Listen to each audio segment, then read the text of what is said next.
So hello and welcome to फिजीचर। आज हम लेक्चर 6 स्टार्ट करने जा रहे हैं, लाइट रिफ्लेक्शन एंड रिफ्रैक्शन का। इससे पहले वाले लेक्चर्स में हमने लाइट के बारे में पढ़ लिया है और लाइट से रिलेटेड एक जो फिनोमिना होता है दैट इज रिफ्लेक्शन, उसके बारे में पढ़ लिया है। सारी जानकारी ले ली है उसकी, जिसमें हमने प्लेन मिरर से रिफ्लेक्शन देख लिया, स्फेरिकल मिरर से रिफ्लेक्शन देख लिया, दोनों से इमेज फॉर्मेशन देख लिए और स्फेरिकल मिरर से हमने mirror formula, sign convention, magnification, सारी चीज़ें देख ली और क्वेश्चन प्रैक्टिसिंग भी इतनी कर ली कि आय है कोई भी क्वेश्चन आ जाए हम कर लेंगे। ठीक है, सो रिफ्लेक्शन वाला पार्ट हमारा हर तरीके से कंप्लीट हो चुका है और आज हम स्टार्ट करने जा रहे हैं उसी जोश के साथ में रिफ्रैक्शन, जो कि लाइट का दूसरा फिनोमिना होता है। ऐसे 3 फिनोमिना होते हैं लेकिन हम पढ़ते 2 ही है, जिसमें से आज हम दूसरा पढ़ने जा रहे हैं, दैट इज रिफ्रैक्शन। ठीक है, तो रिफ्रैक्शन क्या होता है? देखो, रिफ्लेक्शन क्या था कि लाइट स्ट्राइक करने के बाद में किसी सरफेस पे वापस से बाउंस बैक कर जा रही है, उसको हमने क्या बोला? रिफ्लेक्शन। ठीक है, अब रिफ्रैक्शन क्या होगा? जो कि दूसरा फिनोमिना है जिसमें लाइट बाउंस बैक नहीं करेगी, पीछे नहीं जाएगी, उसी सरफेस के अंदर से जाएगी। ठीक है, तो इसको हम बोलते हैं रिफ्रैक्शन। ठीक है, so starting with our lecture, आराम से कॉपी पेन लेके बैठो, स्केल वगैरह लेके बैठो, अलग अलग कलर के पेन लेके बैठो, जो भी लेके बैठना है बैठो और आराम से लेक्चर को देखो। ठीक है, सो वैसे तो मुझे पता है कि मेरी आवाज़ आपको बड़ी ही तेज़ आ रही होगी क्योंकि आप 1.5x पे देख रहे हो, है ना? तो स्टार्टिंग विथ आवर लेक्चर, अगर किसी ने पिछले वाले लेक्चर नहीं देखे हैं तो इस वाले लेक्चर में आपको कोई उसका इफेक्ट नहीं नज़र आएगा, लेकिन आपको देख लेने चाहिए ताकि आपका रिफ्लेक्शन वाला पार्ट कंप्लीट हो जाए। ठीक है, और नोट्स डिस्क्रिप्शन में गिवन है तो आप वहाँ से डाउनलोड कर सकते हो। सो सारी रामायण हो गई, सारी बातें हो गई। सो स्टार्ट करते हैं हमारे लेक्चर से। तो पहला टॉपिक है हमारे पास में रिफ्रैक्शन। तो रिफ्रैक्शन हमारे पास में होता क्या है? हमने बोला कि लाइट नीचे चली जा रही है मीडियम से, तो देखो साइंटिफिकली तो ऐसा कुछ डायग्राम बनेगा, है ना, जिसमें लाइट यहां से आई, incident light, that is incident on the surface, जिसको हमने क्या बोला? Incident ray. ठीक है, तो इंसिडेंट रे आई और यहां पे टकरा के, ये एक मीडियम है, एक मीडियम है, इस सरफेस पे टकरा के नीचे चली गई और कुछ अलग अलग फिनोमिना हुए, अलग अलग एंगल बने, अलग अलग चीजें, अलग अलग टर्म की नाम दी, है ना। तो ये तो हम बाद में पढ़ेंगे, पहले हम डेफिनेशन को देखते हैं कि डेफिनेशन क्या है। कि लाइट अगर इंसिडेंट रे स्ट्राइक कर रही है सरफेस पे और वो किसी मीडियम से दूसरे मीडियम में जा रही है, तो उसका क्या होगा? वो पेनिट्रेट कर रही है। तो इसमें देखो कुछ हो रहा है, लाइट ऐसे जाना चाह रही थी और एक टूवर्ड्स द नॉर्मल, मतलब ये नॉर्मल है और नॉर्मल की तरफ बेंड हो गई। ठीक है, और अलग केसेस में नॉर्मल से अवे भी बेंड होती है। तो चलो साइंटिफिक चीज़ें हैं, वो उसके रीज़न और उसके एक्सप्लेनेशन हम बाद में देखेंगे। नॉर्मल सी डेफिनेशन क्या है कि लाइट अगर किसी सरफेस पे स्ट्राइक कर रही है और वो बेंड हो जा रही है, उसको हम बोलते हैं रिफ्रैक्शन। या फिर लाइट किसी सरफेस पे स्ट्राइक करके नीचे चली गई, उसी मीडियम के अंदर चली गई, तो उसको हमने बोला रिफ्रैक्शन। तो एक साइंटिफिक डेफिनेशन जो आप एग्जाम में लिख सकते हो वो क्या होगी लाइट की, वो देखिएगा आराम से कि द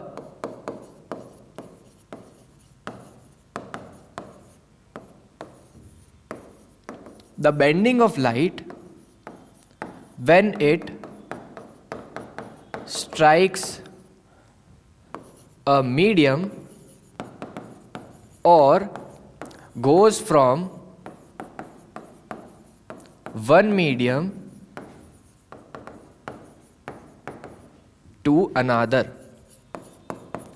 एक मीडियम से दूसरे मीडियम में अगर आपकी लाइट जो है वो जा रही है और उसकी बेंडिंग हो जा रही है ना, तो उसको हम क्या बोलेंगे? रिफ्रैक्शन। अगर बेंडिंग नहीं हुई तो वो मीडियम, एक मीडियम से दूसरे मीडियम में ट्रांसफर ही कैसे होगा? देखो ना भाई, यहाँ पे बेंडिंग नहीं हो रही है, इधर मैं एक लाइन बना दूँ, लाइन खींच दूँ और ऊपर बोलूँ मीडियम 1, ऊपर नीचे बोलूँ मीडियम 2, तो यहाँ पे बेंडिंग ही नहीं हो रही है। तो बात क्या है? लाइट जैसा इधर बिहेव कर रही है वैसा इधर बिहेव कर रही है, तो दोनों मीडियम तो सेम हुए ना।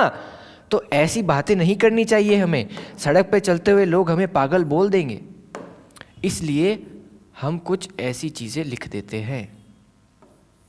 बात समझ में आ रही है मेरी आपको? बिल्कुल आनी ही चाहिए बात मेरी आपको समझ में। चलो भैया, सो यहाँ तक आपको चीज़ें समझ में आए कि अगर किसी मीडियम से दूसरे मीडियम में लाइट स्ट्राइक कर रही है, पेनिट्रेट होके जा रही है और उसकी बेंडिंग हो रही है। बेंडिंग तो चलो एक साइंटिफिक वर्ड ही हो गया, या फिर इसका जो बिहेवियर है वो हम एक्सप्लेन कर रहे हैं, वो हम बता रहे हैं बेंडिंग से। तो ओवरऑल क्या है कि लाइट पेनिट्रेट करके किसी मीडियम में, एक मीडियम से दूसरे मीडियम में जा रही है, उसको हम क्या बोलेंगे? रिफ्रैक्शन। आई बात समझ में? चलो भैया, तो ये चीज़ें तो हमें समझ में आ गई। अब ये जो बेंडिंग हुई वो किस लॉ से गवर्न होगी?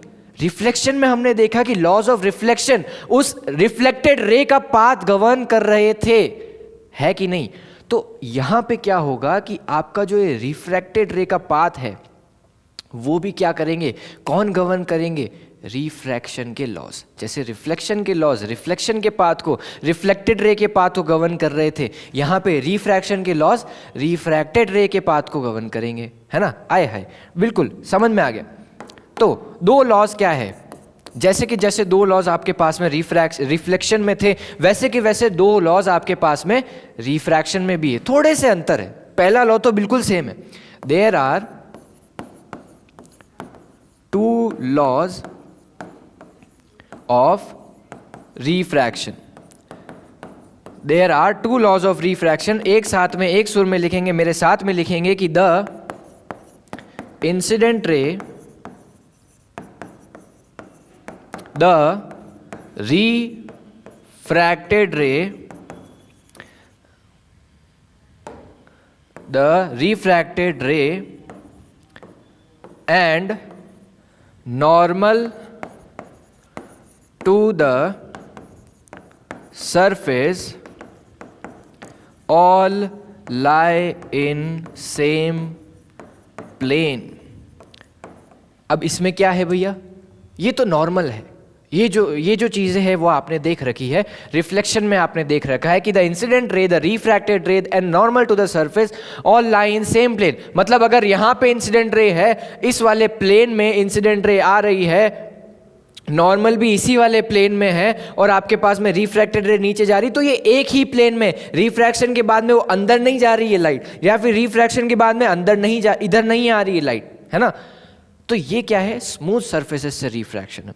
अगर स्मूथ सरफेस नहीं होती तो आपके पास में ये रिफ्रैक्शन के लॉस भी गवर्न नहीं होते, जैसे कि आपके पास में रिफ्लेक्शन में था, है ना?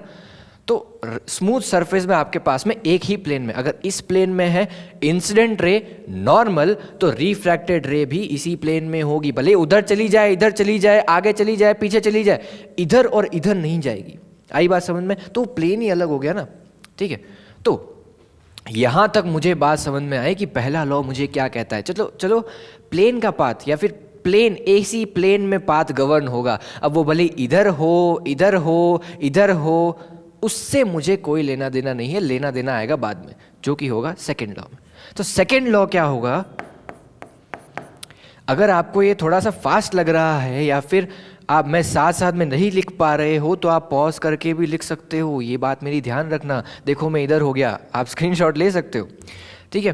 सो the second law is the sine of, चलो ये साइन क्या है ये भी आपने पढ़ लिया होगा। अभी दिसंबर का महीना चल रहा है, तो आपने अभी तक ट्रिग्नोमेट्री तो 10th क्लास की पढ़ी ही ली होगी, है ना? तो आपको साइन का मतलब तो पता ही होगा, है ना? तो इसमें आपको एक्सप्लेन करने की कोई ज़रूरत नहीं कि साइन क्या होता है ना? तो the sine of angle of incidence to the sine of angle of angle of refraction is always constant for a given pair of medium। एक गिवन पेयर ऑफ मीडियम के लिए साइन ऑफ एंगल ऑफ आई और sine of angle of r, इन दोनों का जो ratio होता है वो हमेशा कांस्टेंट होता है। अब ये लाइन का क्या मतलब है? सबसे पहले तो मैं आपको लिख देता हूँ कि ये जो लाइन है, या फिर ये जो दूसरा लॉ है आपके पास में, इसको हम नाम देते हैं क्या? इसको हम बोलते हैं, ये है आपके स्नेल्स भैया का लॉ। ठीक है, नाम तो चलो ठीक है, नाम तो बता दिया, लेकिन इसका मतलब क्या है कि the sine of angle of incidence to the ratio to the sine of angle of refraction is always constant for a given pair of medium. इसका मतलब ये है कि अगर ऊपर एक मीडियम है और नीचे एक मीडियम है, ये दोनों हमेशा फिक्स्ड है, ऊपर कुछ पार्टिकल्स है और नीचे कुछ पार्टिकल्स है। अगर मैं इन्हीं की बात कर रहा हूं, मैं इधर मीडियम थर्ड नहीं ला रहा हूं, इधर मीडियम फोर्थ नहीं ला रहा हूं, मीडियम चेंज नहीं कर रहा हूं, ऊपर वाला मीडियम एक ही है और नीचे वाला मीडियम एक ही है ना। तो इस वजह से इस पेयर ऑफ मीडियम के लिए हमेशा साइन ऑफ एंगल ऑफ आई और sine of angle of r, इन दोनों का जो रेशियो होगा वो हमेशा कांस्टेंट होगा।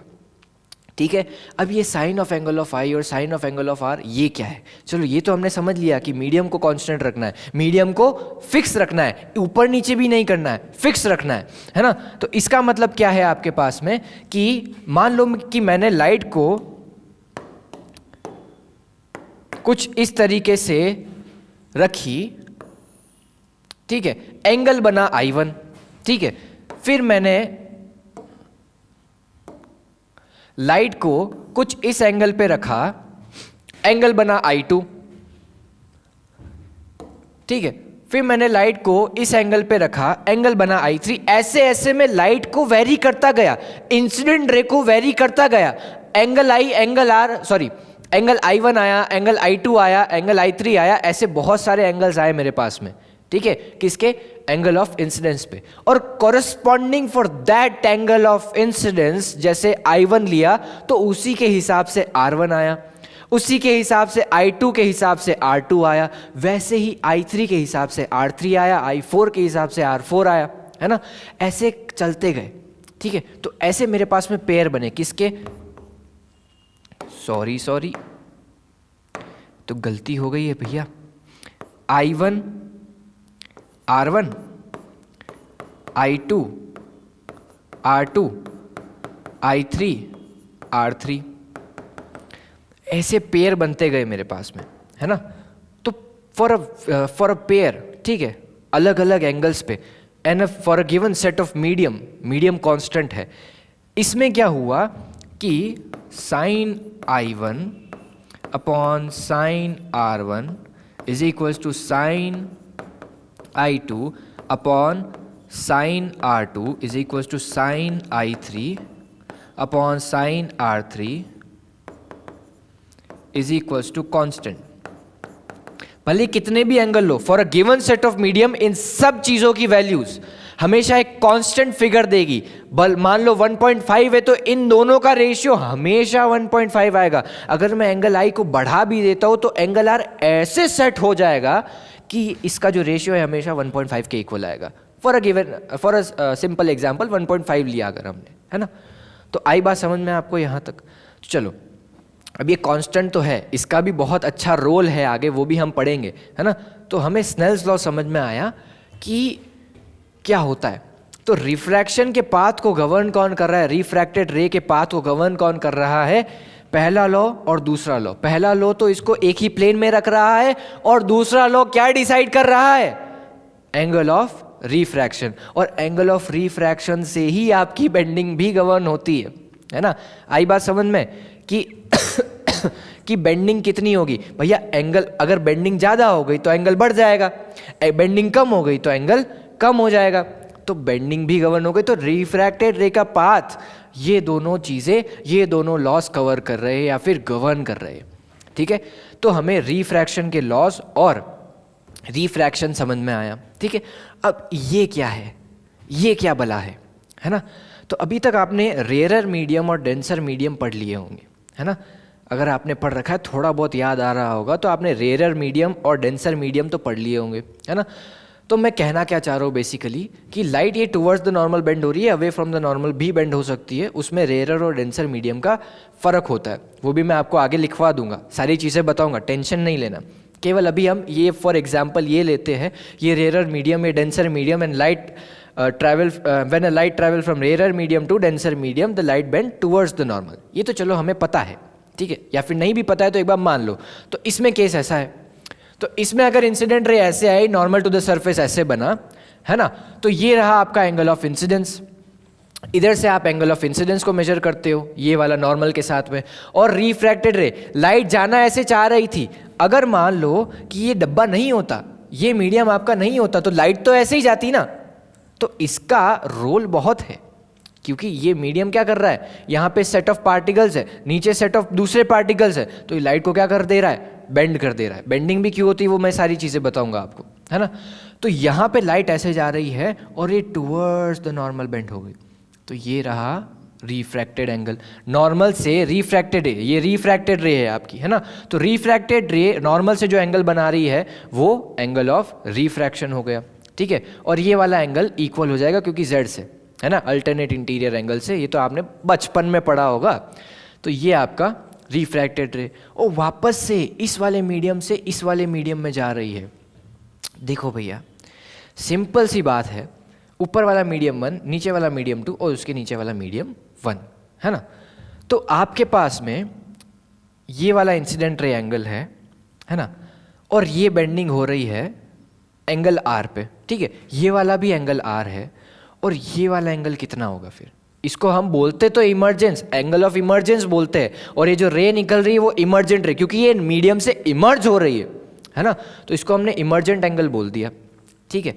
और ये वाला एंगल होगा कितना, ठीक है, तो ये होगा एंगल ऑफ इंसिडेंस के इक्वल, क्योंकि यहाँ पे एंगल आई बनने के बाद में रिफ्रैक्टेड एंगल अगर आर बन रहा है तो और वही एंगल यहाँ पे है, तो यहाँ पे भी तो मीडियम बने, तो निकलने के बाद में तो ये वाला एंगल ही तो होगा। अगर ये वाला एंगल नहीं होता तो ये आर कैसे होता। आई बात समझ में, दिमाग में घुस रहा है ना, घुसना चाहिए दिमाग में। तो यहाँ से ये वाला एंगल भी इक्वल हो जाएगा, और प्रूफ भी है इसके कि इसमें आगे बताऊंगा मैं, क्योंकि वो टर्म मैंने अभी तक यूज़ नहीं की है ना। The term is refractive index, तो उससे भी हम इसको प्रूव कर सकते हैं। चलो यहाँ तक हमें समझ में आया, तो हम एक बार छोटे से वर्ड्स में या फिर छोटी सी एक लाइन भी लिख देते हैं कि angle I is equal to angle are, sorry angle E. Angle R तो नहीं हो सकता, क्योंकि देखो सामने दिख रहा है, जैसे रिफ्लेक्शन वाले लॉज में angle I angle R equal था, नहीं, यहाँ पे ऐसा नहीं होगा। यहाँ पे कुछ और चीज़ें गवर्न होगी जो कि इस वाले लॉ से आएगी, दैट इज स्नेल्स लॉ, ठीक है।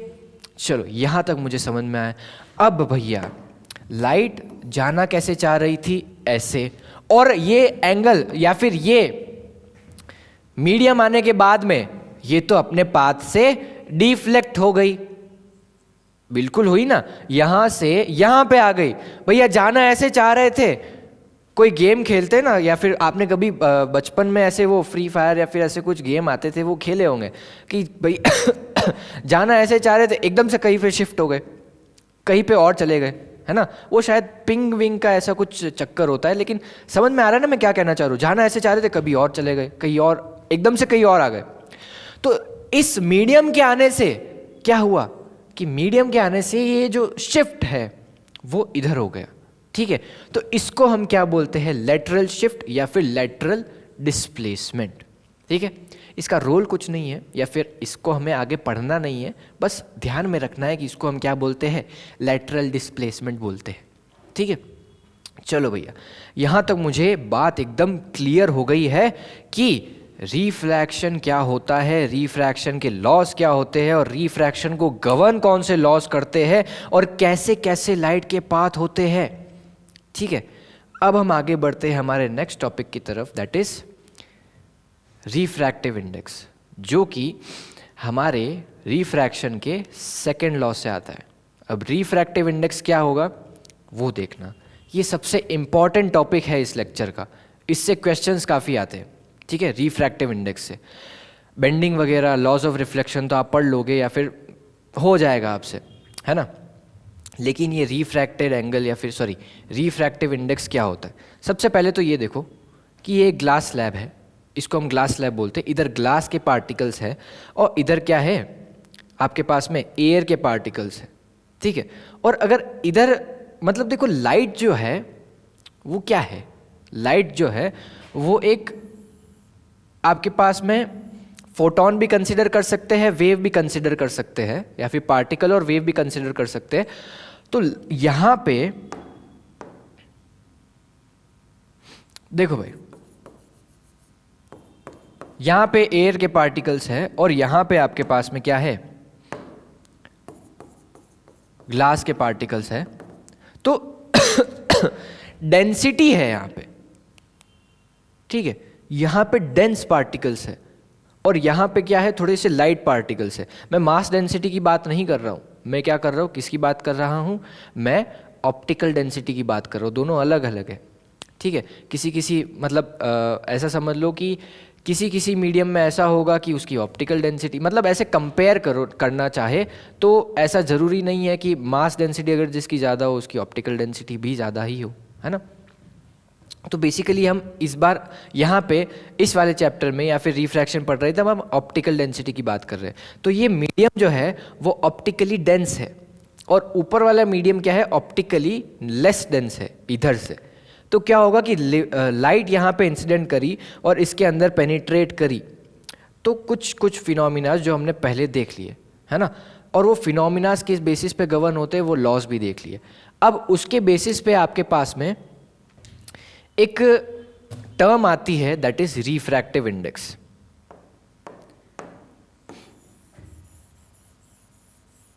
अब ये रिफ्रैक्टिव इंडेक्स है क्या? रिफ्रैक्टिव इंडेक्स कुछ नहीं है, जो हमने सेकेंड लॉ में पढ़ा है, Snell's law, sine of angle of i and sine of angle of r, इन दोनों का रेशियो जो है वो हमेशा for a given set of medium is constant, वही होता है। वो कांस्टेंट जो है वो क्या होता है, रिफ्रैक्टिव इंडेक्स, ठीक है। तो रिफ्रैक्टिव इंडेक्स हम ऐसे नहीं लिख सकते कि साइन ऑफ एंगल ऑफ आई और sine of angle of R for a given set of medium is constant and that constant is known as refractive index. वो तो स्नेल्स लॉ हो गया, ठीक है। तो हम ये लिखेंगे, it is a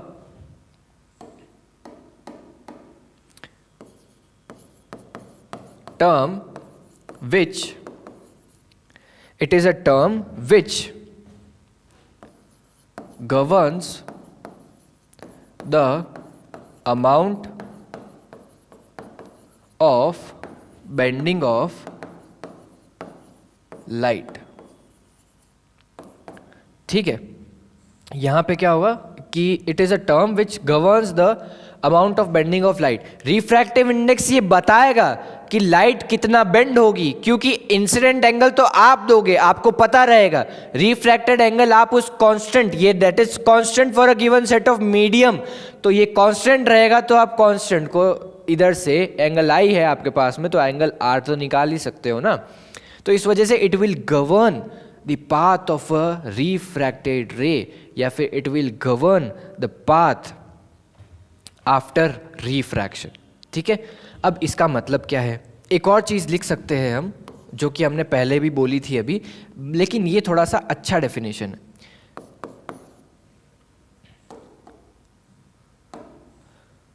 sign I upon sine are is equals to constant, ठीक है, ये कांस्टेंट तो है ही है, एंड दिस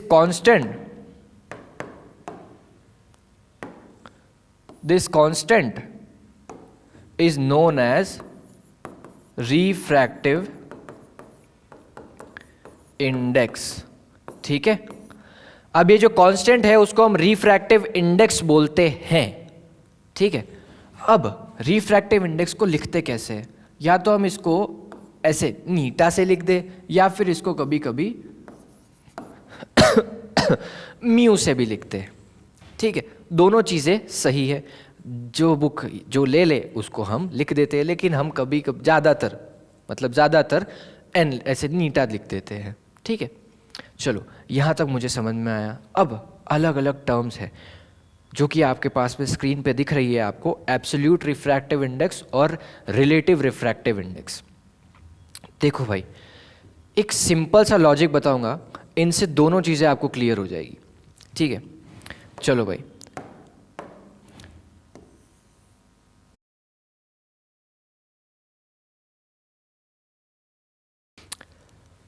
अब जैसे कि आपके पास में, चलो ये तो हमें समझ में आया कि रिफ्रैक्टिव इंडेक्स होता क्या है, ठीक है। अब कुछ साइंटिफिक चीज़ें भी देखनी पड़ेगी हमें कि हम क्या क्या देख रहे हैं, कि हमने क्या किया है, बेंडिंग को गवर्न कर रहे हैं बेसिकली, है ना। तो बेंडिंग का कुछ क्राइटेरिया तो होना चाहिए, है ना। अब ऊपर मीडियम कुछ और आ गया, नीचे मीडियम कुछ और आ गया, या फिर हमेशा कुछ ऐसा कुछ हो गया कि मीडियम दूसरे दूसरे आते गए, हम कंपेयर करते गए, तो कहाँ तक कंपेयर करेंगे, है ना, कहाँ तक कंपेयर करेंगे। और कुछ एक फैक्टर तो होना चाहिए, जैसे आपके पास में एक मीटर का स्केल होता है, उसी से आप सारी लेंथ्स को मेजर करते हो, है ना। आपके पास में मीटर का स्केल होता है, उसी से आप सारी लेंथ्स को मेजर करते हो। तो ऐसा यहाँ पे भी तो कुछ होना चाहिए जिससे हम सारे रिफ्रैक्टिव इंडेक्स को एक ही चीज़ से कंपेयर करके सारे रिफ्रैक्टिव इंडेक्स निकाल दे, है ना। तो एब्सोल्यूट रिफ्रैक्टिव इंडेक्स होता है सबका पिताजी, सबके पिताजी होते हैं एब्सोल्यूट रिफ्रैक्टिव इंडेक्स। और रिलेटिव रिफ्रैक्टिव इंडेक्स होता है कि आपस में भाइयों में कंपैरिजन करना। या फिर फॉर एग्जांपल आपकी क्लास में सबसे लंबा इंसान कौन है, कोई है, कोई तो होगा, चलो। तो आपकी क्लास में सबसे लंबा इंसान जो है वो एब्सोल्यूट हो गया, ठीक है, वो एक थ्रेशोल्ड पे आ गया, या फिर उसने एक क्राइटेरिया सेट कर दिया।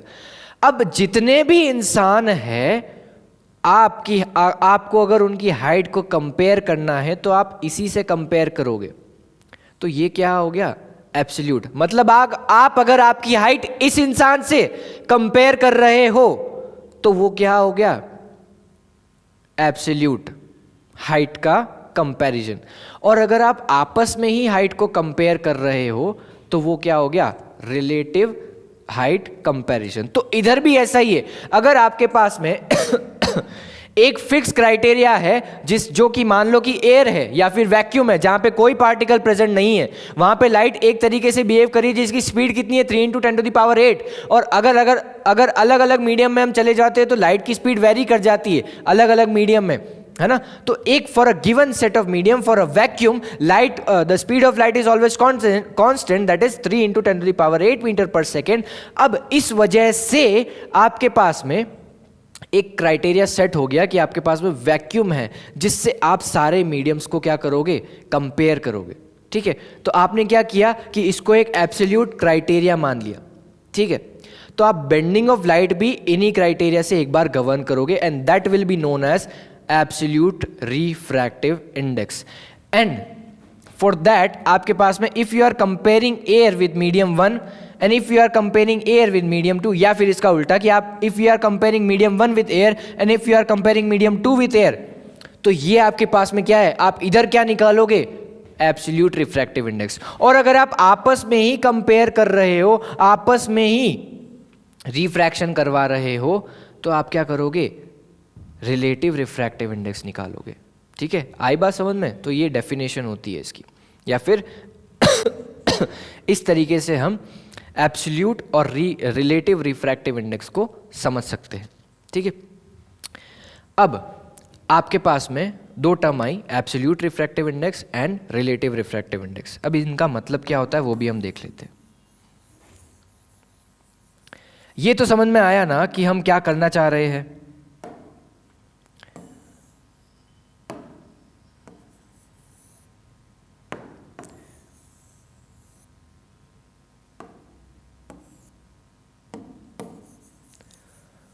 कि हम मीडियम्स को कंपेयर कर रहे हैं ताकि हमें पता चले कि the bending of light is how much, या फिर बेंडिंग ऑफ लाइट कितनी हो सकती है या फिर कितनी होगी। इसमें अलग अलग फॉर्मूलाज भी आएंगे। ये sine of angle of I, sine of angle of R तो हो गया। इसमें आप स्पीड का भी फॉर्मूला यूज़ कर सकते हो और आप वेवलेंथ का फॉर्मूला भी यूज़ कर सकते हो, ठीक है। तो बहुत सारे फॉर्मूलाज बनते हैं। चलो यहाँ तक तो मुझे समझ में आ गया कि बेसिकली हमने किया क्या है। अब एक बार डेफिनेशन लिख देते हैं, फिर हम चलते हैं आगे। The refractive index of any given medium with respect to air, किसी भी मीडियम का refractive index with respect to air या फिर वैक्यूम के रिस्पेक्ट में अगर हम रिफ्रैक्टिव इंडेक्स निकाल रहे हैं, तो ये भी रिलेटिव रिफ्रैक्टिव इंडेक्स ही, क्योंकि कर तो कंपैरिजन ही रहे हैं ना, लेकिन कंपैरिजन पापा से हो गया इसलिए एब्सोल्यूट हो गया, है ना। तो इस वजह से क्या हुआ कि आपके पास में ये एब्सोल्यूट रिफ्रैक्टिव इंडेक्स हो गया। And the refractive index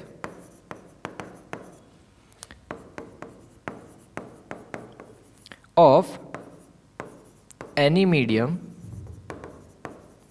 with respect to any other medium is known as relative refractive index। अब relative refractive index को और absolute refractive index को लिखते कैसे हैं? देखो भैया, और इनके फॉर्मूलाज क्या क्या हो सकते हैं। देखो, आप दो तरीके से इनको लिख सकते हो। या तो आप मान लो कि मैं इससे डिनोट कर रहा हूं और मैं मीडियम 1 को 2 से कंपेयर करना चाहता हूं, ठीक है। जैसे मान लो कि आपके पास में कुछ इस तरीके का सिनेरियो है, ठीक है। यहां पे आपके पास में मीडियम 2 है, यहां पे आपके पास में मीडियम 1 है, ठीक है। और इसका ही उल्टा आपके पास में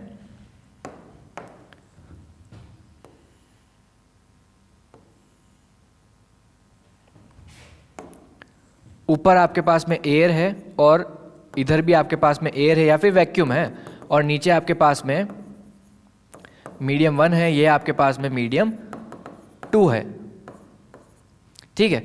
अब आपने इधर कंपेयर कर दिया एयर से और इधर कंपेयर कर दिया एयर से और इधर आपस में कंपेयर कर दिया, तो इधर क्या बनेगा? एब्सोल्यूट रिफ्रैक्टिव इंडेक्स, और इधर क्या बनेगा? Relative refractive index. आई बात समझ में? तो ये दोनों अलग अलग है, ये एब्सोल्यूट बनाएंगे और रिलेटिव बनाएंगे, तो इनको दोनों का लिखने का तरीका अलग अलग है।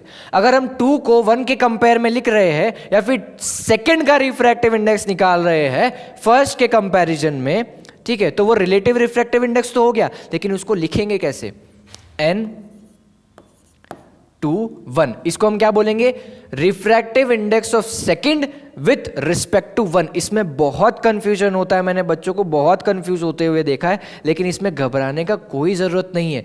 Refractive index of second with respect to first, ठीक है। आई बात समझ में? और इसको याद करने के मैं आपको इतने तरीके बता दूंगा, समझने के इतने तरीके बता दूंगा कि आपको ये फॉर्मूला कभी गलत होगा ही नहीं, ठीक है। चलो भैया, यहां तक आपको समझ में आया कि second with respect to first, अगर हम सेकंड का फर्स्ट के कंपैरिजन में निकाल रहे, अगर फर्स्ट का सेकंड के कंपैरिजन में निकाल रहे होते तो क्या लिखते? N/2 ऊपर वाला। अगर इसका इसके कंपैरिजन में निकालेंगे तो हम वो बोलेंगे, ठीक है।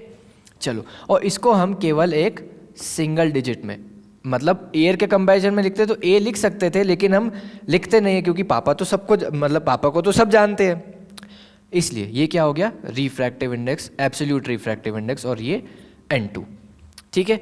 आई बात समझ में आपको?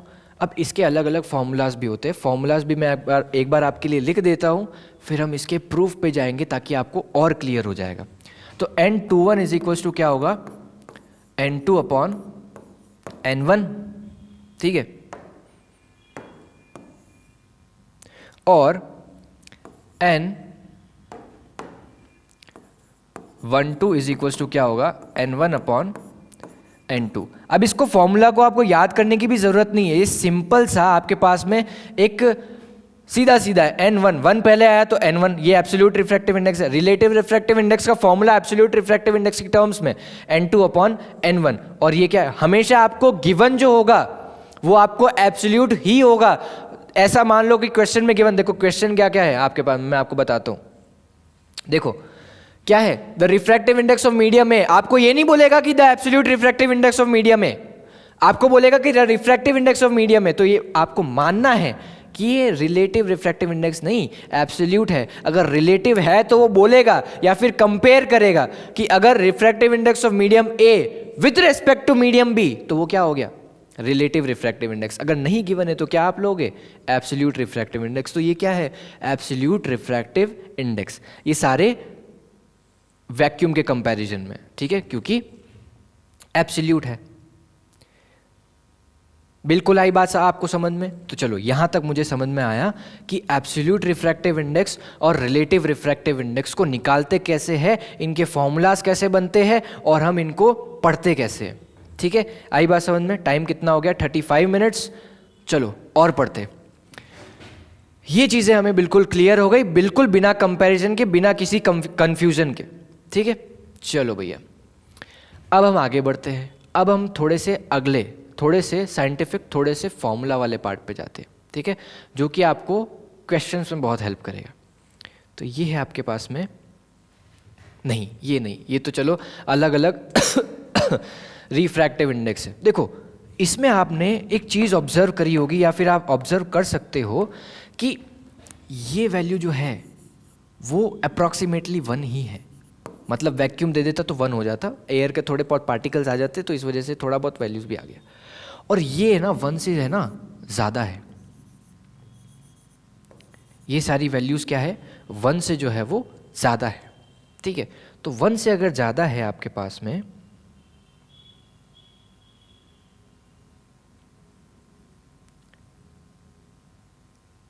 तो हमेशा एयर जो है वो आपके पास में एक एब्सोल्यूट मीडियम का काम करेगी, और ये सारे क्या है absolute refractive index with respect to air या फिर वैक्यूम। ठीक है, तो वाटर का 1.33 है, अल्कोहल का 1.36 है, केरोसिन का 1.39 है, तो मतलब सब 1 से ज़्यादा है। ठीक है, 1 से ज़्यादा है, और यही क्राइटेरिया आपको बताएगा कि speed of light in that medium will be how much in comparison to the vacuum. Vacuum में मैक्सिमम स्पीड होती है that is 3 × 10⁸ metre per second, और इसमें क्या होगा आपको कुछ नहीं करना है, 3 × 10⁸ मीटर पर सेकेंड को इन सबसे डिवाइड कर देना है। 3 × 10⁸ को 2.4042 से डिवाइड कर देना है, तो आपके पास में उसकी स्पीड आ जाएगी। डायमंड के अंदर लाइट की स्पीड कितनी होगी, खैर वो सारे फॉर्मूलाज मैं आपको आगे बताऊंगा कि कैसे कंपेयर करते हैं, कैसे रिफ्रैक्टिव इंडेक्स की टर्म्स में से स्पीड ऑफ लाइट निकालते हैं उस मीडियम के अंदर। ठीक है, वो सारी चीज़ें तो बात की बात है, लेकिन आप ये समझो कि कितना स्पीड कम कर दे रहा है, कितना फैक्टर से कम कर दे रहा है, वो बताता है ये पूरा। ठीक है, तो speed of light is maximum in vacuum, और उसके बाद में धीरे धीरे जैसे जैसे ऑप्टिकली डेंस होता जाता है medium, speed of light decreases. ठीक है, चलो यहाँ तक मुझे समझ में आया। ये सारे रिफ्रैक्टिव इंडेक्स की वैल्यूज़ है, आप चाहो तो इसको लिख सकते हो या फिर ना चाहो तो भी लिख देना। ठीक है, आपको ही हेल्प करेगा। आगे बढ़ते हैं, अब हम अलग अलग टर्म्स निकालते हैं। स्नेल्स लॉ की टर्म्स में रिफ्रैक्टिव इंडेक्स तो हमने निकाल दिया, दैट इज अभी आया था आपके पास में एक छोटी सी प्यारी सी term, that is sine I upon sine are is equals to constant that is equals to n is equals to sine I upon sine are. ठीक है,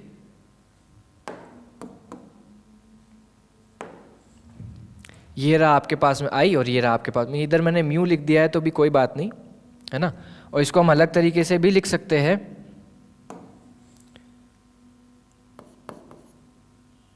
n21 is equals to sine I upon sine are.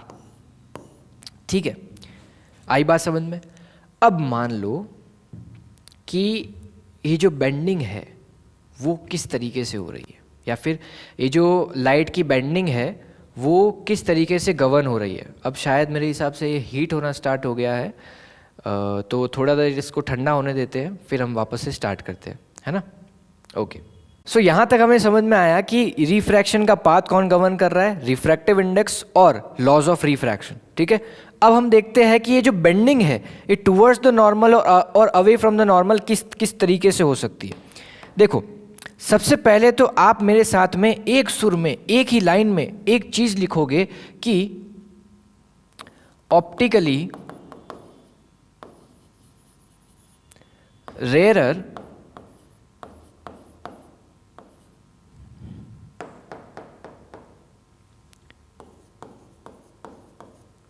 To optically denser. ठीक है, अगर optically rarer से optically denser medium में अगर light जा रही है, ये वाला ऑप्टिकली रेयरर है, ये वाला ऑप्टिकली डेंसर है। ठीक है, और अगर इधर से इधर जा रही है लाइट, तो जो बेंडिंग होती है, bending is towards the normal. ठीक है, तो बेंडिंग क्या होती है, टूवर्ड्स द नॉर्मल होती है। अब इसका साइंटिफिक एक्सप्लेनेशन है, साइंटिफिक टर्म कैसे लिखेंगे। एंगल आई है और एंगल आर है, अगर ऐसे ऐसे जाता तो एंगल आई और एंगल आर क्या होते, इक्वल होते।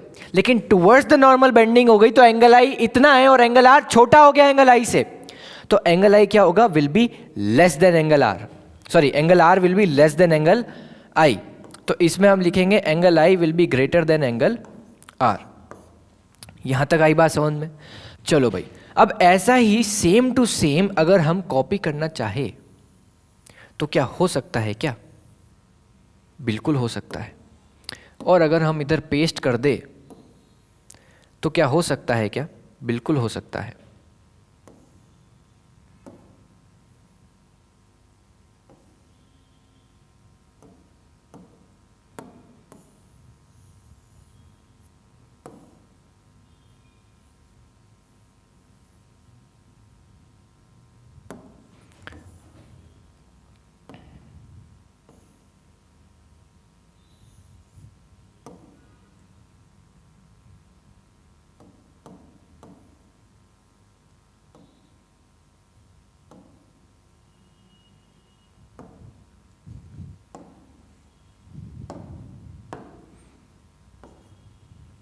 ठीक है, तो ऑप्टिकली रेयर से ऑप्टिकली डेंसर जा रही है लाइट, तो bending is towards the normal. और यहां पे अगर कुछ छोटी सी चेंज हम कर दे,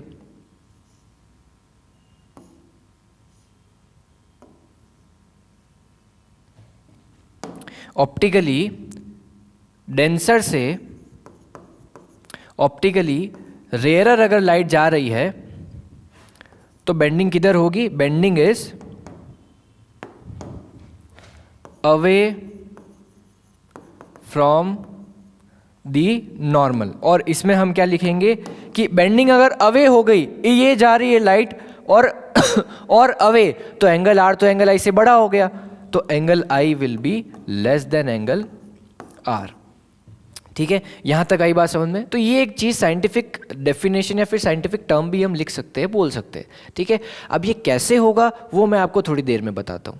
ठीक है, चलो भाई, अब आगे देखते हैं आगे वेलोसिटी की टर्म्स में और वेवलेंथ की टर्म्स में क्या क्या फॉर्मूलाज बनेंगे।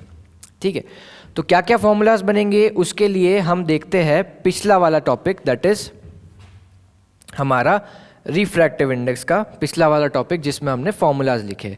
एक फॉर्मूला मैं आपको बताता हूं, एन, हम तीनों एक बार फॉर्मूलाज लिख देते हैं। N1 is equals to absolute refractive index of first with respect to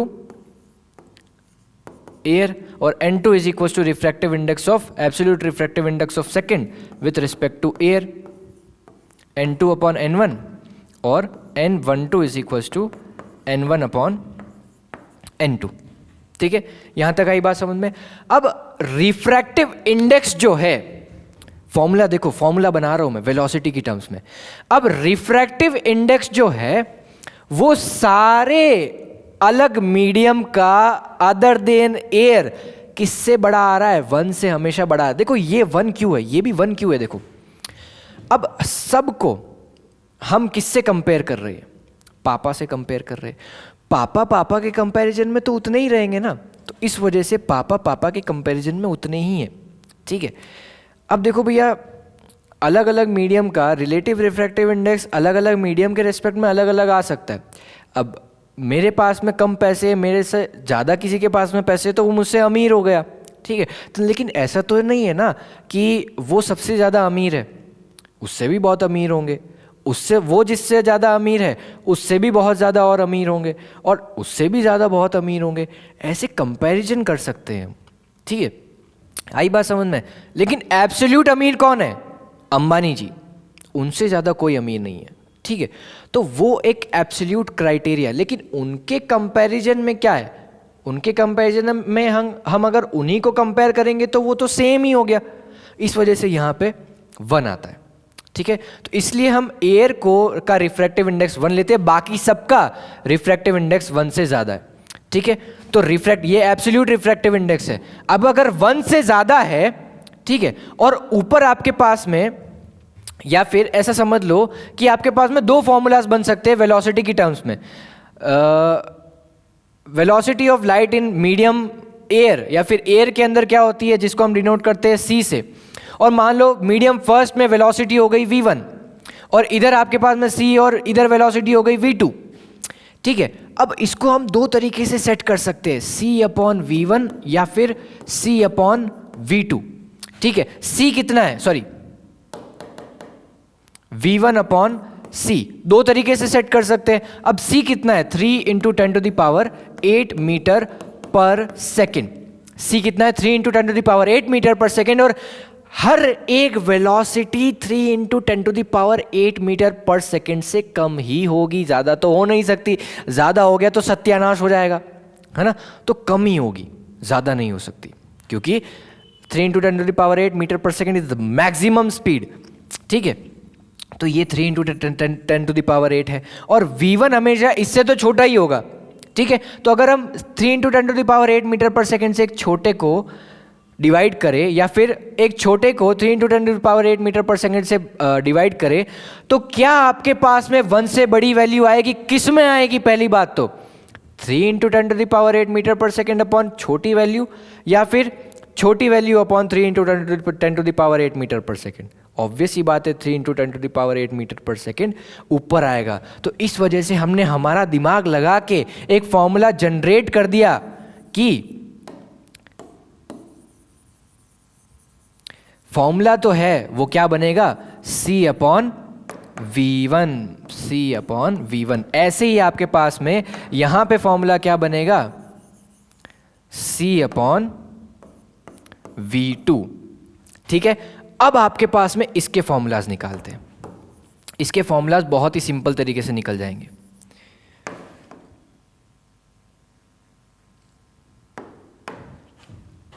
n21 n2/n1, कुछ नहीं करना है, n2 की वैल्यू यहां से लिख दो, n1 की वैल्यू यहां से लिख दो। लिखो भैया लिखो, c/v1/c/v2, कैंसिल हो गया, क्या आया, v2/v1।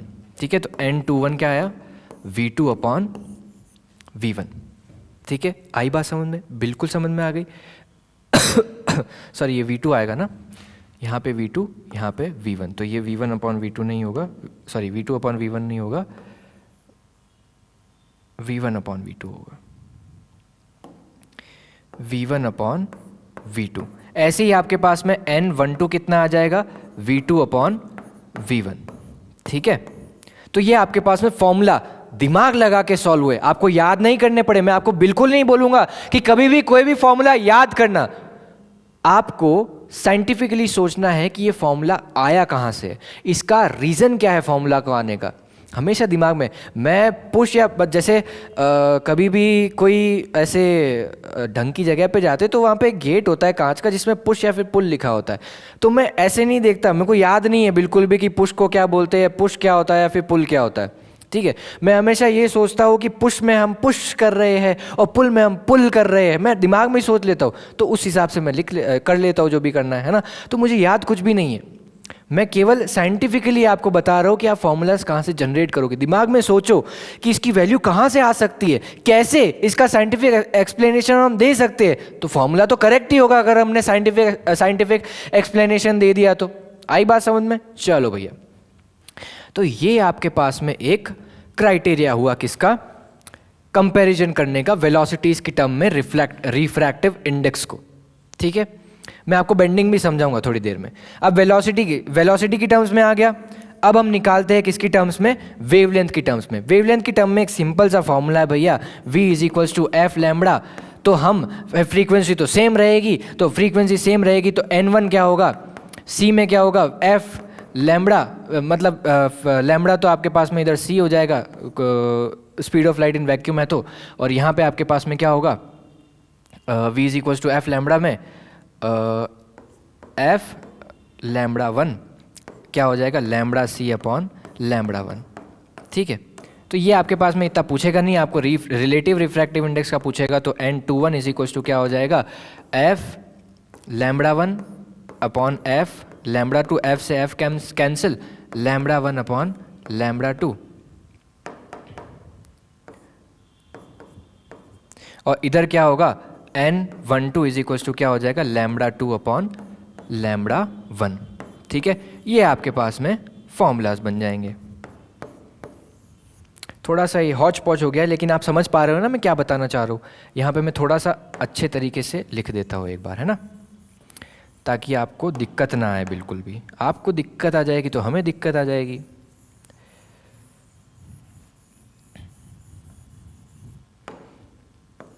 N12 is equal to λ2 upon λ1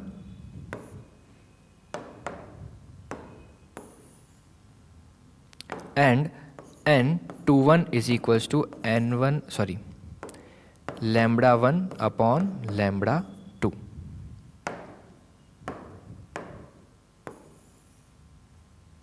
आई बात समझ में यहाँ तक? तो ये वेलोसिटी की टर्म्स में फॉर्मूलाज आ गए, वेवलेंथ की टर्म्स में फॉर्मूलाज आ गए। फॉर्मूला कहाँ से आए ये भी हमें पता चल गया, और बस एक चीज़ बाकी है जिसमें हम डेंसर और रेयर मीडियम से लाइट टुवर्ड्स द नॉर्मल और अवे फ्रॉम द नॉर्मल क्यों बेंड होती है वो देखना है। ठीक है, चलो भैया, अब इसको मैं 2 या 3 तरीके से एक्सप्लेन कर सकता हूँ, जिसमें इस वाले फॉर्मूला को भी यूज़ कर सकता हूँ, इस वाले फॉर्मूला को भी यूज़ कर सकता हूँ, और एक साइंटिफिक थियोरेटिकल एक घिसा पिटा सा एक्सप्लेनेशन दे सकता हूँ, जिसमें जो कि हर टीचर या फिर जो सारे यूनिवर्सल चलता है। ठीक है, कि मान लो आपके पास में एक ब्लैंक पेज यूज़ करते हैं हम। मान लो आपके पास में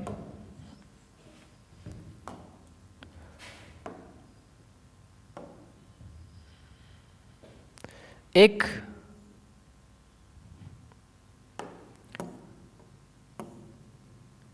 गाड़ी है। ठीक है, गाड़ी है, गाड़ी के ये आगे वाले पहिए हैं।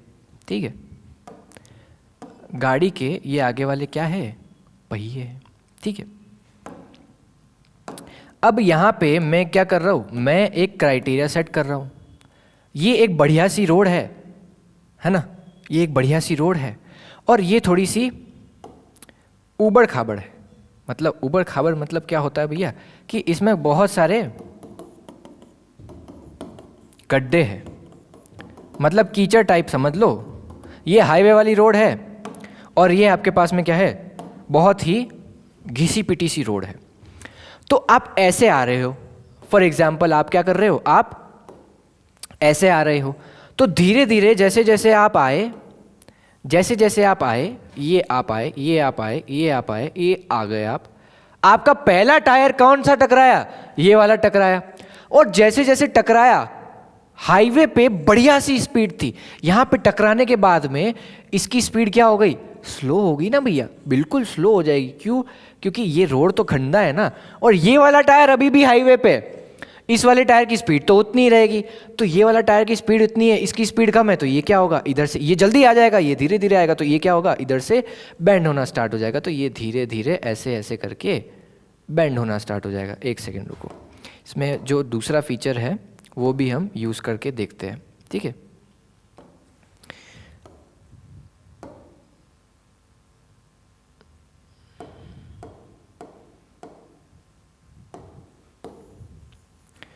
चलो भैया, ये आपने देख लिया, अभी ये आ गया यहाँ पे, और धीरे धीरे क्या होगा, ये बेंड होना स्टार्ट हो जाएगा। अरे भैया ये क्या हो गया, तो ये क्या होगा, यहाँ पे आया, और धीरे धीरे क्या होगा, ये बेंड होना स्टार्ट हो जाएगा। अब मैं इसको एक साथ में तो नहीं चला सकता, क्योंकि ये थोड़ा सा अजीब है। इधर क्या होगा, ये वाला बेंड होना स्टार्ट हो जाएगा, ये आ गया यहाँ पे, फिर धीरे धीरे क्या होगा, ये तो मतलब ये जाना कैसे चाह रहा था, ये जाना कैसे चाह रहा था, ये ऐसे ही चला जाता। लेकिन क्या हुआ, लाइट के आने के बाद, सॉरी एक मीडियम आने के बाद में, घिसे पिटे मीडियम आने के बाद में ये बेंड हो गया।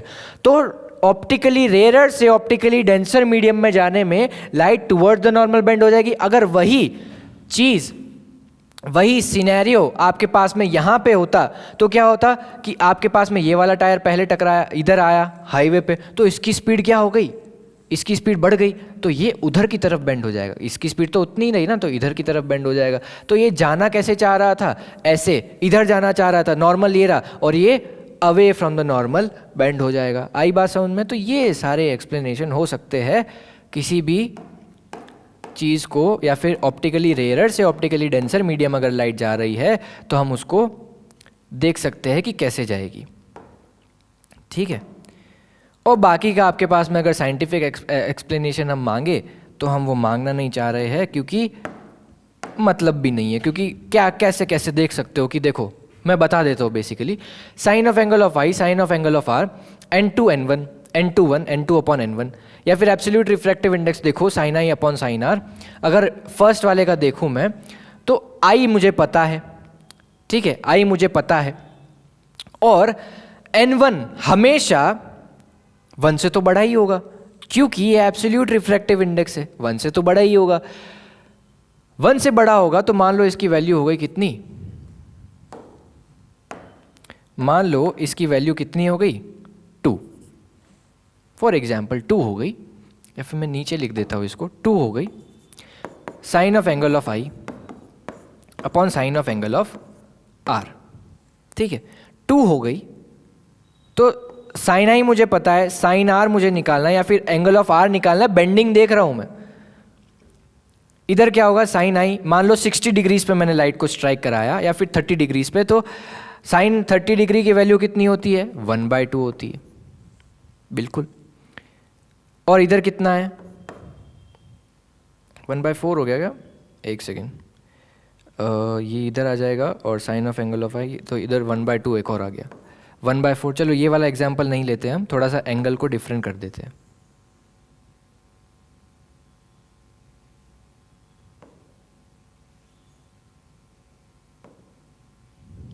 ताकि आपको अच्छे तरीके से समझ में आ जाए, या फिर चलो यही ले लेते हैं, 1/2 इंटू 1/2 क्या हो गया टोटल, 1/4।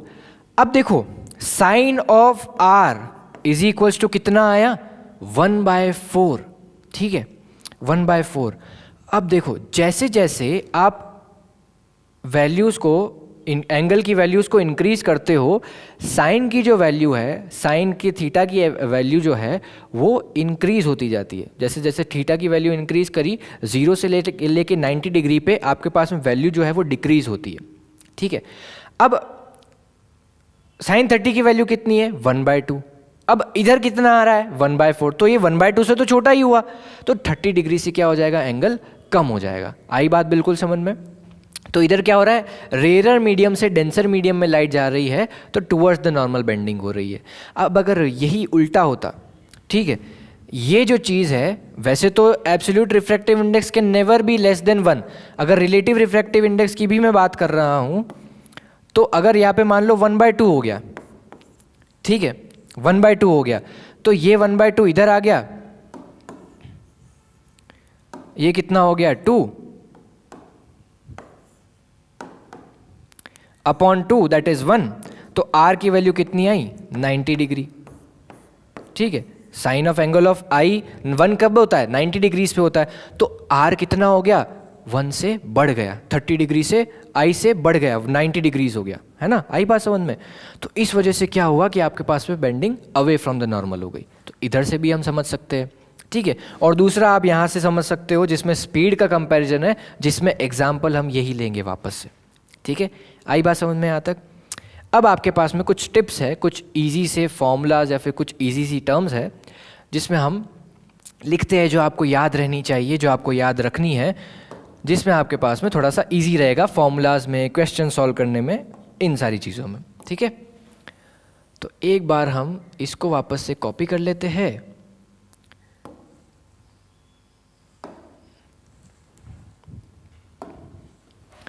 इसको यहाँ पे लिख देते हैं,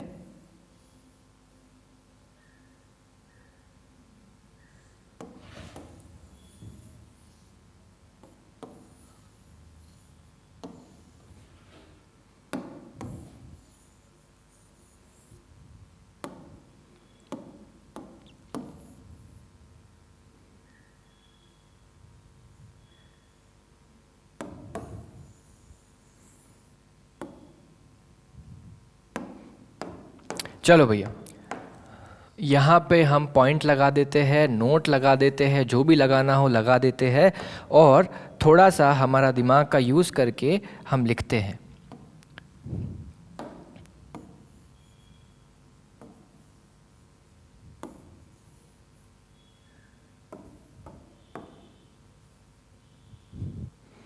ऑप्टिकली रेयर से ऑप्टिकली डेंसर में डेंसर में लाइट जा रही है तो बेंडिंग टुवर्ड्स द नॉर्मल होगी, तो angle of I will be equal to, अब वापस से ये शायद क्या हो रहा है, बैटरी लो है तो मैं बैटरी अगर बंद हो गया तो मैं बैटरी वापस चेंज कर दूंगा, है ना। तो angle of I is greater than angle of R, ठीक है।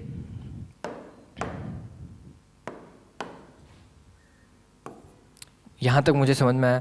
अब इधर क्या है आपके पास में, ऑप्टिकली डेंसर से ऑप्टिकली रेयर मीडियम में लाइट अगर जा रही है तो bending will be away from the normal, और इसमें क्या होगा आपके पास में, angle I will be less than angle R, जिसका हमने साइंटिफिक एक्सप्लेनेशन भी देख लिया। अब मैं एक बार बैटरी चेंज कर देता हूँ, है ना। यहाँ तक मुझे समझ में आया और आगे भी देखते हैं हम। आगे आपके पास में कुछ अलग अलग टर्म्स आएगी, आगे थोड़ा सा और देख लेते हैं। आगे आपके पास में एब्सोल्यूट रिफ्रैक्टिव इंडेक्स जो होगा वो होगा C/V1, एब्सोल्यूट रिफ्रैक्टिव इंडेक्स होगा C/V2, और रिलेटिव रिफ्रैक्टिव इंडेक्स आप N2/N1 भी ले सकते हो, और N12 इधर क्या होगा N1/N2 ले सकते हो, और आपके पास में N21 का अलग फॉर्मूला आता है V1/V2, और N12 का अलग फॉर्मूला आता है V2/V1। अब ये मुझे याद नहीं है, मैं प्रॉमिस कर रहा हूँ, कसम से मुझे बिल्कुल भी याद नहीं है, मैं केवल कंपेयर कर रहा हूँ कि इसमें क्या होगा, ठीक है। देखो इधर क्या है कि N12 जो है वो N1/N2 है, 1 पहले 2 बाद में। इधर क्या है, वेलोसिटी में 2/1 है, 1 पहले इधर 2 पहले, ठीक है। तो ये चीज़ें आपको थोड़ी सी ध्यान में रखनी है। आगे क्या होगा, N21 is equals to, wavelength में भी सेम फॉर्मूला है λ1/λ2, और N12 इज इक्वल्स टू क्या होगा λ2/λ1, ठीक है। यहाँ तक मुझे समझ में आया। और एक और फॉर्मूला आता है, बहुत ही अच्छा सा फॉर्मूला आता है, N12 into N21 is equals to 1, जो कि आपके पास में फॉर्मूला बहुत ही अच्छा है, बहुत ही काम देने लायक है, बहुत ही काम आने लायक है।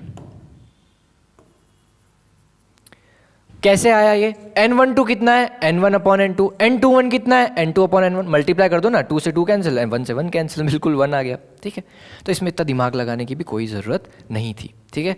और अब जो है हम इस लेक्चर को यही विराम देना चाहेंगे एक क्वेश्चन करके, क्योंकि टाइम बहुत ज़्यादा हो गया है। इतना मुझे लगता नहीं है कि आपका अटेंशन स्पैन इतना है, इतना अगर आपने कवर कर लिया है, देख लिया है, तो धन्य है आपका जेनजी जीवन, ठीक है। चलो, तो अभी तक हमने क्या क्या पढ़ा है, रिफ्रैक्शन को पूरा कंप्लीट कर दिया है। रिफ्रैक्शन में the bending of light when it strikes a surface और when it goes from one medium to another, ठीक है, ये यहाँ से यहाँ पे। और लॉज क्या है, incident ray, the refracted ray, normal to the surface, all lie in same plane, एंड दूसरा क्या है, स्नेल्स लॉ, जिसमें हमने बहुत ही अच्छी सारी टर्म्स पढ़ी है, sine of angle of I upon sine of angle of R is equal to constant, and that is known as refractive index, जिसमें 2 तरीके के रिफ्रैक्टिव इंडेक्स आते हैं, एक एब्सोल्यूट और दूसरा रिलेटिव। एब्सोल्यूट में हम पापा से कंपैरिजन करते हैं, पापा कौन है, वैक्यूम या फिर एयर, और रिलेटिव रिफ्रैक्टिव इंडेक्स में हम बच्चों को ही आपस में कंपेयर करते हैं, ठीक है। या फिर रिचनेस का एग्जाम्पल ले लो, रिचनेस में गरीब अमीर, ऐसा क्यों, क्योंकि गरीब अमीर से गरीब है, लेकिन वो अमीर भी तो किसी से गरीब हो सकता है ना। तो इस वजह से आप एब्सोल्यूट लेते हो किसको, अंबानी जी को, जो कि रिचेस्ट पर्सन है, जिसमें सब गरीब ही है ना।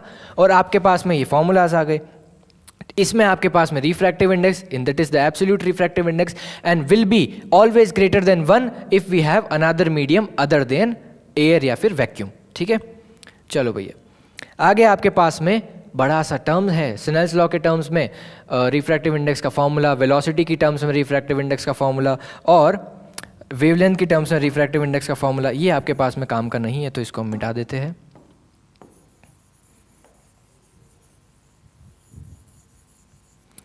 चलो यहाँ तक आई बात समझ में। अब ये रहा आपका छोटा सा एग्जाम्पल और कुछ इजी टिप्स जिसमें आपके पास में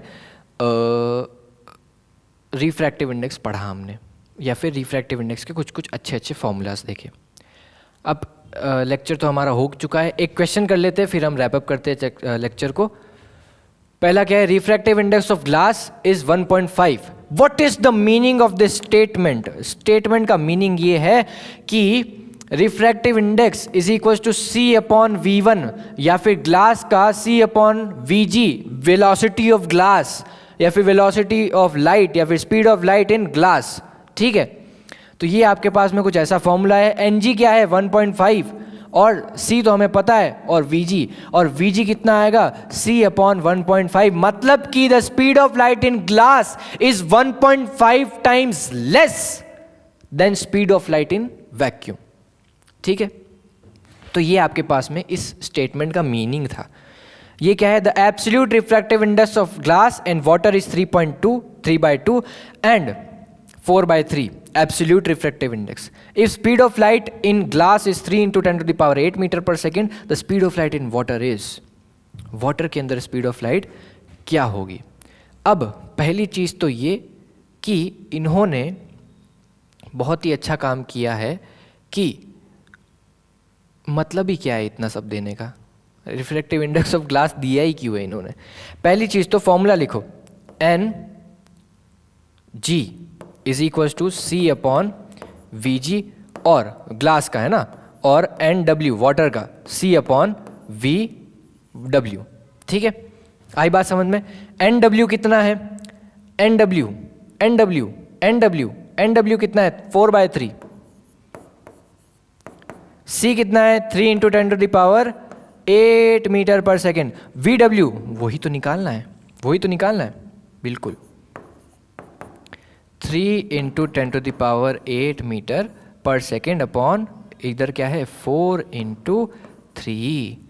VW कितना हुआ, इसको मल्टीप्लाई किया, डिवाइड किया, 9/4 विल बी 2.25,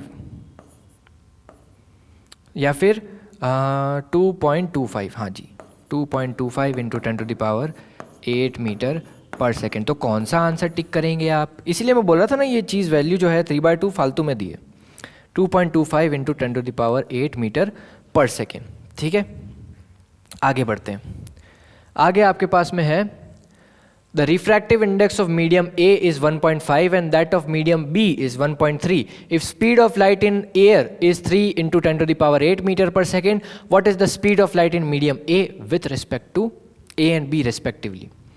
अब देखो भाई, ये मीडियम A का और मीडियम B का एब्सोल्यूट रिफ्रैक्टिव इंडेक्स दे रखा है। ठीक है, तो NA इज इक्वल टू कितना दे रखा है 1.5, NB इज इक्वल टू कितना दे रखा है 1.33। ठीक है, speed of light in air C कितना दे रखा है 3 × 10⁸ मीटर पर सेकेंड। बहुत ही सिंपल सा क्वेश्चन है।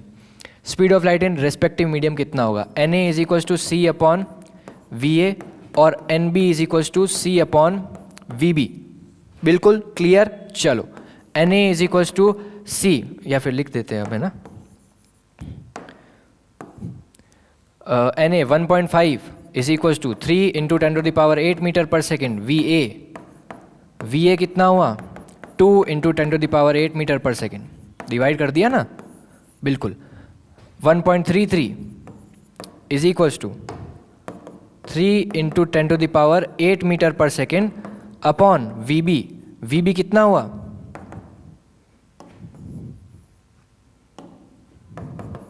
VB कितना हुआ 3 अपॉन 1.33 × 10⁸ मीटर पर सेकेंड। अब ये कितना होता है, डिवाइड करना पड़ेगा, डिवाइड करने पे कितना आएगा, अप्रॉक्सीमेटली 2 पॉइंट समथिंग आएगा भैया, 2 पॉइंट समथिंग आएगा। अब 2 पॉइंट समथिंग किधर आ रहा है, हाँ ये रहा 2.25, क्योंकि पहला वाला तो 3 है ना, 2 × 10⁸ मीटर पर सेकेंड, तो दूसरा वाला यही होगा, क्योंकि ऑप्शन ओमिट करना भी सीखना पड़ेगा आपको। मीडियम ए का कितना आया 2 × 10⁸, तो देखो कि इसमें 2 × 10⁸ है, इसमें और इसमें, तो बाकी वाले तो पहले ही ओमिट कर दो।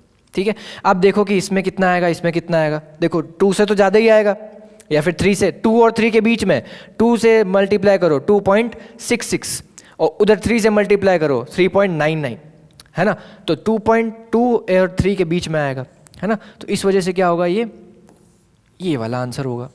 आई बात समझ में? चलो जी, अब है absolute refractive index of water and glass is 4/3 और ये कर दिया है ना, हाँ जी ये बिल्कुल कर दिया है, रिपीट हो रहा है लेकिन कोई बात नहीं, कर देते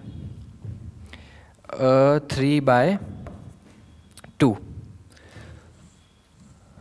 हाँ जी भैया 3/2 और 2 और 4/3, वाटर में कितना होगा 3/2 इज इक्वल्स टू आपके पास में C 3 × 10⁸ अपॉन VW, ये 3 से 3 कैंसिल, VW कितना आया 2 × 10⁸ मीटर पर सेकेंड। और ये ऑप्शंस कैसे दे रखे हैं, ऑप्शंस ऐसे क्यों दे रखे हैं? आई थिंक क्वेश्चन में कुछ मिस्टेक है, तो इसको हम ओमिट ही कर देते हैं, है ना।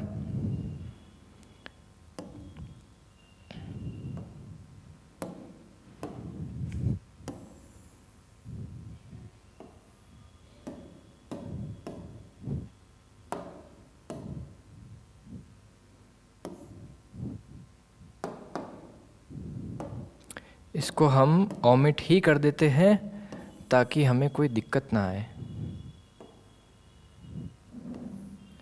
अरे जी ये तो ऐसा नहीं हो सकता, ओमिट कैसे करेंगे अब? चलो वाइट से ही कर देते हैं। ये क्वेश्चन हमारे पास में नहीं वैलिड है ना, ये वाला नहीं करना है, ऑप्शंस गलत है इसमें। बाकी आंसर तो 2 × 10⁸ मीटर पर सेकेंड ही आएगा। चलो जी आगे बढ़ो। A student carries out the experiment of tracing the path of a ray through a rectangular glass slab for two different values of angle of incidence. Two different values of angle of incidence. Angle I1 is equals to 30 degree. Angle I2 is equals to 45 degrees. In the two cases, the student is likely to observe the set of values of angle of refraction and angle of emergence as. देखो भैया, angle of emergence हमेशा जितना दिया है उतना ही निकलेगा, ठीक है। तो देखो ऑप्शंस ओमिट करो, फिर से ऑप्शंस ओमिट करो। इधर कितना है 30 डिग्री, 30 और 45 हमेशा कितने आ रहा है, इसमें और इसमें आ रहा है, तो इनमें से ही कुछ ना कुछ होगा, ठीक है।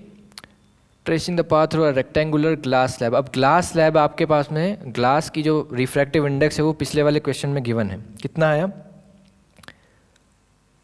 ग्लास का 4/3, है ना, तो 4/3 Ng इज इक्वल्स टू 4/3 और इसको हम साइन आई अपॉन साइन आर से करें तो 4/3। वैसे तो आपको refractive index of glass given होगा क्वेश्चन में, इसीलिए मैं कह रहा था वो टेबल याद रख लेना आप।